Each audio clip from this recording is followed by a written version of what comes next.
बिस्मिल्लाहिर्रहमानिर्रहीम। अस्सलाम वालेकुम। प्रोग्राम न्यूज़ वॉच में नाज़रीन आपको खुशामदीद कहते हैं। इस प्रोग्राम में हम बात करते हैं दिन भर के अहम वाक़यात और दिन भर की अहम ख़बरों पर तबसरा लेते हैं अपने माहिरीन से। अपनी आज की सबसे पहली ख़बर से और सबसे बड़ी ख़बर से प्रोग्राम का आगाज़ करते हैं। भूटान के दारुल हुकूमत थैम्फो में सार्क सरबराह कॉन्फ्रेंस की साइड लाइन पर आज भारतीय वज़ीर आज़म मनमोहन सिंह और पाकिस्तानी वज़ीर आज़म यूसुफ रज़ा गिलानी के दरमियान एक इंतहाई अहम मुलाकात हुई है और जो वहाँ से ख़बरें आ रही हैं उसमें अहम पेशरफ्त ये बताई गई है कि दोनों ममालिक जामे मुज़ाकरात की बहाली पर इत्तेफाक कर गए हैं। इसके साथ साथ दोनों का जो बुनियादी एजेंडा था वो दहशतगर्दी के हवाले से था और दोनों ने इस बात का भी अज़्म का इजहार किया है कि दोनों अपनी सरजमीनें एक दूसरे के ख़िलाफ़ इस्तेमाल नहीं होने देंगे। इस मुलाकात के बाद जो कि वफूद की सतह पे हुई, वन ऑन वन मुलाकात भी हुई, दोनों तरफ से ब्रीफिंग दी गई। पाकिस्तान की जानिब से शाह महमूद कुरैशी ने और भारत की तरफ से सेक्रेटरी खारजा नरोपमा राव ने ब्रीफिंग दी है। भारत में इस मुलाकात को किस तरह से लिया जा रहा है इसी पर हम बात करेंगे और हमें ज्वाइन किया है टेलीफोन लाइन पर सीनियर भारतीय सहाफ़ी सिद्धारथ ने। आदाब सिद्धारथ जी। जी आप क्या है? अल्हम्दुलिल्लाह। सिद्धार्थ जी बताइए कि भारत में इस मुलाकात को कैसे लिया जा रहा है, क्योंकि बहरहाल ये एक अहम पेशरफ्त है सार्क सरबराह कॉन्फ्रेंस की साइड लाइन्स पर। मुझे लगता है कि मीटिंग से पहले कुछ उम्मीदें की जा रही थी कि वजीर आजम मनमोहन सिंह साहब और गिलानी जब मिलेंगे तो इस जो डेड एंड का रास्ता हम लोग पहुंच गए इससे कोई अच्छा सा रास्ता निकालेंगे। और मुझे लगता है कि जो एक फ्रेमवर्क उन्होंने खड़े करने की कोशिश की है, फॉरेन सेक्रेटरीज की मीटिंग्स होंगी, फॉरेन मिनिस्टर की मीटिंग होंगे, तमाम जो इश्यूज हैं इसको स्टडी किया जाएगा और साथ साथ इस रिश्ते में डिस्ट्रस्ट क्यों है, कौन से ऐसे वजह हैं, ऐसे फैक्टर्स हैं जिसकी वजह से ये करंट स्टेट ऑफ अफेयर्स रिश्ते का इतना खराब बन चुका है, इन चीजों का जायजा लेते हुए आगे बढ़ने का रास्ता जो है कि ये काफी एक बहुत अच्छा डेवलपमेंट है। और मैं मानता हूं कि जो पिछले 1.5 साल से जिस तरह से एक रिश्ता फंसा हुआ था, अहम चीजों में बातें नहीं हो रही थी, बहुत सा डिस्ट्रस्ट का माहौल बन गया था, उससे अब बचने के लिए, उससे निकलने के लिए एक रास्ता खुल गया है।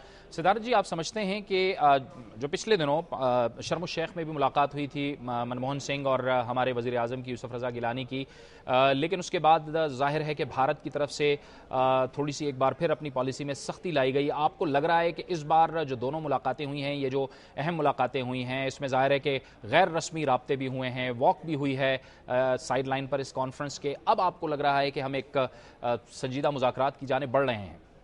देखिए, मेरे अंदाज में वजीर आजम के लेवल पे कभी ऐसा कोई बहुत बड़ा मसला नहीं था। उनके रिश्ते हमेशा अच्छे रहे और एक तरह से बड़ा अच्छा एक ट्रस्ट का माहौल था दोनों के बीच में।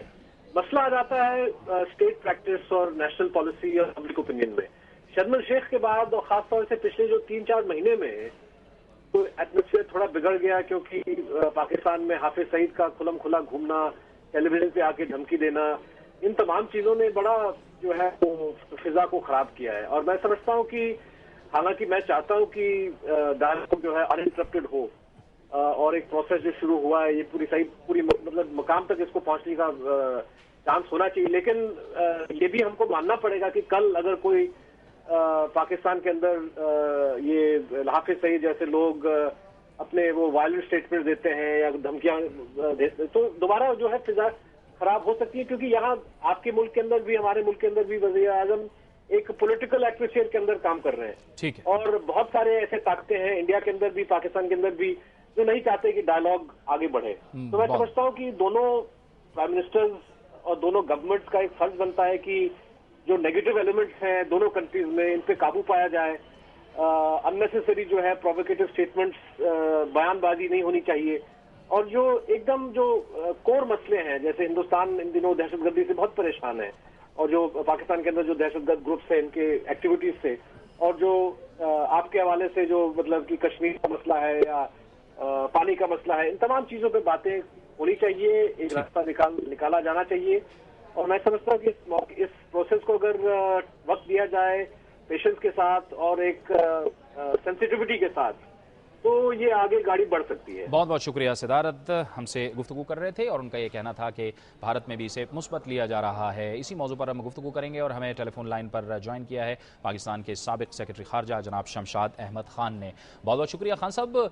दो अलग अलग ब्रीफिंग हुई, सेक्रेटरी खारजा ने की, वहाँ पर हमारे वजीर खारजा ने की, और फिर ये भी कहा गया, भारत की तरफ से ये कहा गया कि पाकिस्तान जो है वो जामे मुज़ाकरात पर ना अटके, जबकि पाकिस्तान की तरफ से ये कहा गया कि जामे मुज़ाकरात की बहाली पर इत्तेफाक हो गया है। क्या हम इसे पेशरफ्त कहें जो आज मुलाकात हुई है?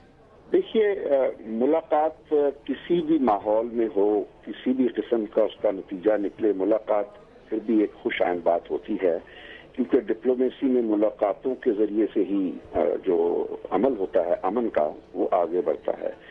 बाकी रहा ये कि इस मुलाकात के नतीजे में क्या कुछ फर्क पड़ेगा, ये अभी फिलहाल तो जैसा आपने खुद कहा कि कंट्राडिक्टरी स्टेटमेंट्स हैं। इंडिया की फॉरेन सेक्रेटरी कुछ कह रही हैं, हमारे फॉरेन मिनिस्टर कुछ कह रहे हैं। बेहतर होता हमारी तरफ से उसूलन ब्रीफिंग फॉरेन सेक्रेटरी को करनी चाहिए थी, तो दो एक प्रोफेशनल्स जो होते हैं वो एक जहन के साथ बात कर लेते। यहाँ पे फॉरेन मिनिस्टर साहब क्योंकि पॉलिटिशियन हैं, तो उन्होंने अपनी सोच के मुताबिक एक परसेप्शन क्रिएट करने की कोशिश की है, जिसकी वजह से ये कॉन्ट्रडिक्शन पैदा हुई। मुझे अभी हकीकत का कुछ पता नहीं, इस वजह से मैं ज्यादा इस पर तबसरा करना नहीं चाहूंगा। सिर्फ एक चीज मैं ये कहूंगा कि मैं अभी मुख्तसर तौर पर सिद्धार्थ साहब की बात सुन रहा था, मैं बिल्कुल उससे मुत्तफिक हूँ कि डायलॉग के जरिए से ही अमन का जो अमल है इसको आगे बढ़ाया जा सकता है।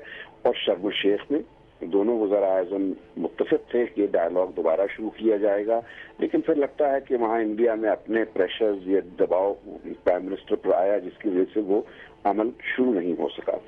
बहुत बहुत शुक्रिया, बहुत बहुत शुक्रिया। शमशाद अहमद खान साहब हमें तफसील से बता रहे थे कि उनका ये कहना था कि बहरहाल चाहे जो कुछ भी हो, दोनों तरफ से जो मुज़ाकरात हैं वही वाहिद हल है, उसी के ज़रिए ख़ित्ते में अमन कायम हो सकता है और आगे बढ़ा जा सकता है। वक्त हुआ चाहता है ब्रेक का, और ब्रेक के बाद इसी मौजू पर हमारी गुफ्तगू का सिलसिला जारी रहेगा। पाकिस्तान और भारत के दरमियान जो कोर इशू है वो मसला कश्मीर है। तमाम इशूज़ पर भारत ने कहा है कि पाकिस्तान के साथ वो मुज़ाकरात के लिए तैयार हैं, लेकिन पहले एक ब्रेक।